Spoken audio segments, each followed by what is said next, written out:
ఒక పిల్లవాడు history lesson చదువుతున్నాడు. వాళ్ళమ్మ కూరగాయలు తరుక్కుంటుంది. వాళ్ళ నాన్నగారు హిస్టరీ టీచర్. ఈజీ చైర్ లో కూర్చొని కుర్రాడు చదివే పాఠం వింటున్నాడు. కుర్రాడు మొదటి ప్రపంచ యుద్ధం గురించి చదువుతున్నాడు. ఉన్నట్టుండి ఒక డౌట్ వచ్చింది. నాన్నా, అసలు యుద్ధాలు ఎలా మొదలవుతాయి అని అమాయకంగా అడిగాడు పిల్లాడు.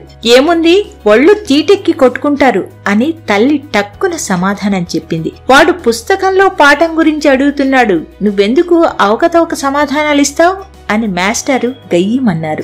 అవును, నాది అవకతవక సమాధానం, మీరు చెప్పేది అతుక్కుపోయే సమాధానం. అయినా నా మాటలకి విలువ ఎప్పుడిచ్చారు గనుక అని మూతి 3 వంకర్లు తిప్పిందామె. ఆమె మాటల్ని ఖాతరు చేయకుండా, సరే అసలు యుద్ధాలెలా మొదలవుతాయంటే అని ఉపోద్ఘాతం ప్రారంభించారు మాస్టారు. జాగ్రత్తగా విన్నాయనా, రేపు నువ్వెప్పుడైనా యుద్ధం చేయాలనుకుంటే ఉపయోగపడుతుంది ఈ యుద్ధ భగవద్గీత బోధన అంటూ అడ్డు వచ్చింది ఊక్రోషంగా. నిన్ను నోరు మూసుకోమన్నానా, మళ్లీ మొదలు పెట్టావు అన్నారు మాస్టారు. అవును, నా నోరే మూసుకోవాలి.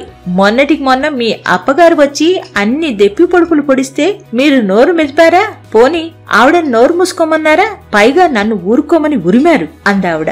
అంటే మా అక్కాయిని నోరు మూసుకోమనాలనా?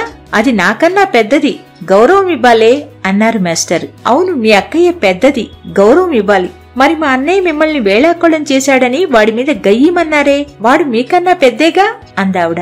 మా అక్కయ్యకి మీ అన్నయ్యకి సాపత్యమా అన్నారు మాస్టర్. ఏం, మీ అక్కయ్యకి ఏమన్నా కొమ్ములు మొలిచాయా అందావిడ.